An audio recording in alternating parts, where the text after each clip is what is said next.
Have you ever really stopped to think about how you're, well, seeing everything around you right now? Most of us just assume our eyes work like little cameras, right? Just recording whatever's out there. But what if I told you that's not what's happening at all? Today, we're going to dive into a pretty wild idea that you're actively creating the world you experience, not just recording it. So let's get right to it. Are your eyes just a fancy pair of high-def cameras? Is your brain basically a hard drive, just passively saving all the files? I mean, it kind of feels that way, doesn't it? But what if that simple idea is just completely wrong? What if the most important part of seeing has nothing to do with recording and everything to do with meaning? All right, so this idea that our senses are just passive little recorders, that's the old school traditional way of thinking about perception. It's been the dominant view for like centuries. But here's the thing. This old model starts to show some pretty serious cracks when you hold it up against how we actually live and experience the world. So let's give this old model a name. Let's call it Perception 1.0, or maybe something catchier, like the robot view. Yeah, that works.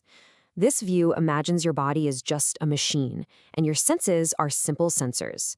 They just feed objective data, colors, shapes, sounds, to your mind, which is kind of like a detached computer, just processing all that raw input.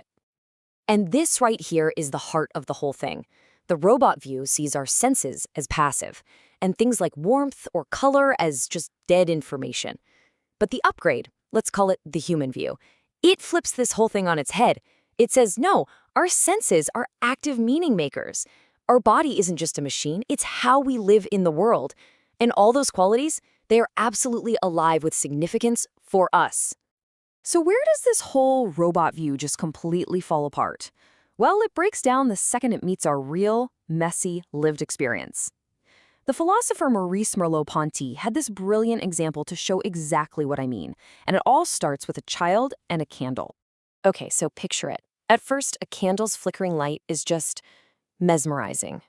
To a curious little kid, that warm glow is an invitation. It's something attractive, something that just begs to be touched.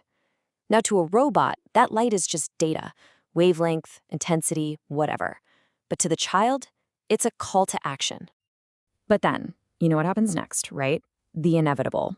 The child reaches out, touches the flame, and gets burned. Ouch. It's this really painful, powerful bodily experience. And in that one single moment, everything changes. And this is the key.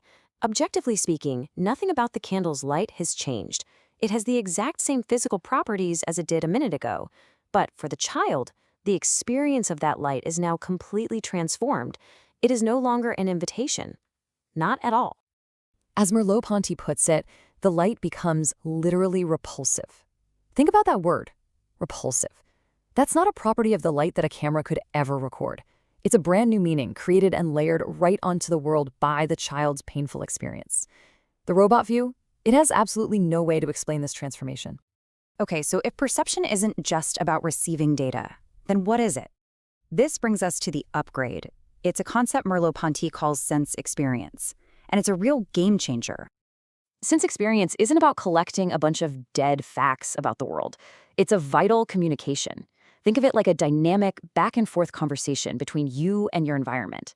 It's what makes the world feel less like a sterile object you're observing and more like a familiar home that you actually live in.